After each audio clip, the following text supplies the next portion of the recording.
ডিমের বাজার নিয়ে বিস্তারিত জানাতে গাজীপুর থেকে সরাসরি যুক্ত হচ্ছেন সহকর্মী নজরুল ইসলাম এবং চট্টগ্রাম থেকে একেএম নাজিম। প্রথমে যাচ্ছি গাজীপুরে।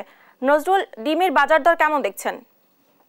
এবং আমরা নানানভাবে কিন্তু আমরা বিভিন্ন যে বাজারগুলো রয়েছে, গাজীপুরের যে বাজারগুলো রয়েছে, সে বাজারগুলোতে আমরা সকাল থেকেই অবস্থান করছি। যে ডিমের বাজার যে রয়েছে, এখানে কিন্তু ডিমের বাজারে কিন্তু একটি অস্থিরতা আমরা লক্ষ্য করেছি। এখানে কিন্তু যারা ডিম বিক্রি করেন তারাও ঠিক বলতে পারেন না যে ডিমের দর কীরকম। তবে আজকের যে বাজার রয়েছে, সে বাজারে কিন্তু খুচরা বাজার যে রয়েছে 60 টাকা হালি বিক্রি হচ্ছে। এখানে কিন্তু 1100 টাকা শ, 1150 টাকা শখ হিসাবে বিক্রি হচ্ছে। তো যেই ডিমের বাজারটায় আমি রয়েছি, এখানে কিন্তু আমরা সকাল থেকেই দেখেছি যে বিভিন্ন শ্রেণী পেশার মানুষ কিন্তু ডিম ক্রয় করতে আসছেন, এই বাজারগুলোতে ভিড় করছেন।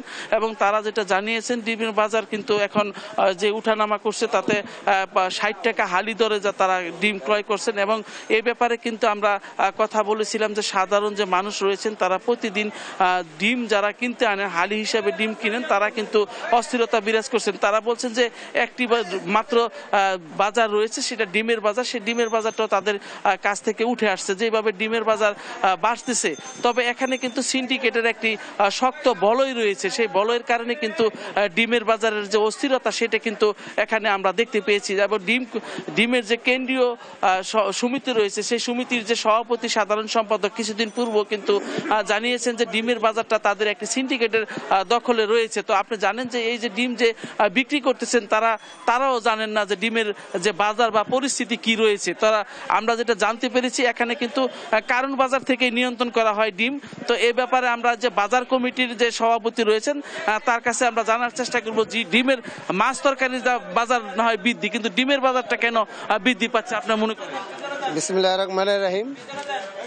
সারা বাংলাদেশের মধ্যে কারণ বাজার ডিমের আড়তগুলা, সেখান থেকে এই সিন্ডিকেটটা তৈরি হয়েছে। আমরা দেখেছি যে এই সিন্ডিকেটে যখনই সরকার পদক্ষেপ গ্রহণ করেন, তখনই এই ডিমের বাজারটা নিম্নগতিতে নেমে আসে। আমরা চাই আমাদের এই সরকার যেন আইন শৃঙ্খলা বাহিনীকে আগের মতো নির্দেশনা দেয়। কারণ বাজারে যে সিন্ডিকেট, সেই সিন্ডিকেটটা যদি ভাঙতে পারে, তাহলে দেখা যাবে ডিমের বাজারের যে অস্থিরতা, এটা ইনশাল্লাহ কমে যাবে।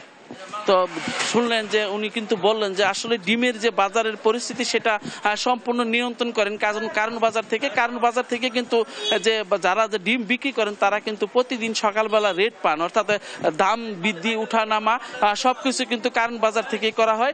এইভাবেই কিন্তু ডিমের যে বাজারের সিন্ডিকেট সম্পূর্ণ কিছু নিয়ন্ত্রণ করতেছে। তো বাজার সমিতির যে সভাপতি রয়েছেন, উনি যেটা জানিয়েছেন যে কারণ বাজার থেকে নিয়ন্ত্রণ করা গেলে ডিমের বাজার নিয়ন্ত্রণ করা হবে। তো এই ব্যাপারে সর্বশেষ আমাদের সাথে যুক্ত হচ্ছেন সহকর্মী চট্টগ্রাম থেকে যুক্ত হচ্ছেন নাজিম।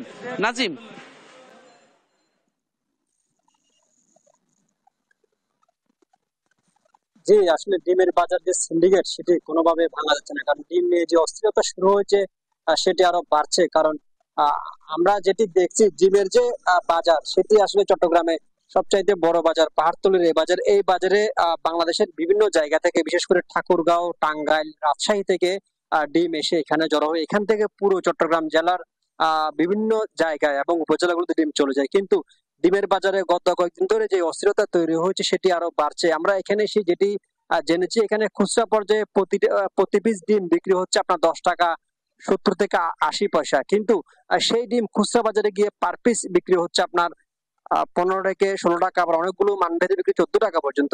এতে করে সাধারণ যারা ভোক্তা, তাদের মাঝে না বিশ্বাস তৈরি হচ্ছে। কারণ প্রতি জোড়া দুইটা ডিম বিক্রি হচ্ছে 28 টাকা, আবার অনেক সময় 30 টাকা বিক্রি হচ্ছে।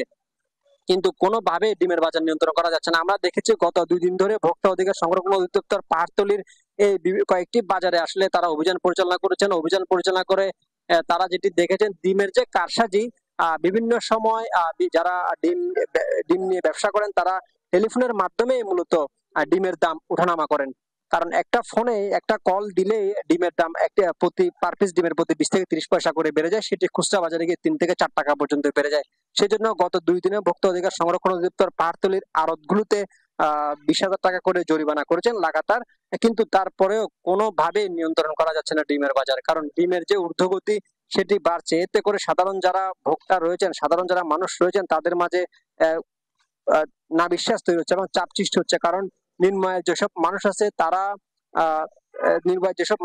তারা কিন্তু বলতে গেলে এখন বাজারে ডিম সহ ছোটখাটো কিছু পণ্যের উপর নির্ভরশীল। কারণ ডিমের দাম আগে ছিল পাঙ্গাস মাছ, এখন ডিমের দাম যেভাবে বাড়ছে এটি কোনোভাবে নিয়ন্ত্রণ করা যাচ্ছে না। তাই দরকার আছে ডিম নিয়ে কঠোর মনিটরিং করার প্রয়োজন, কারণ মনিটরিং করা না হলে খুচরা পর্যায়ে প্রতিদিন ডিম আরো বাড়তে পারে, এতে করে সাধারণ মানুষের নাবিশ্বাস আরো বাড়বে।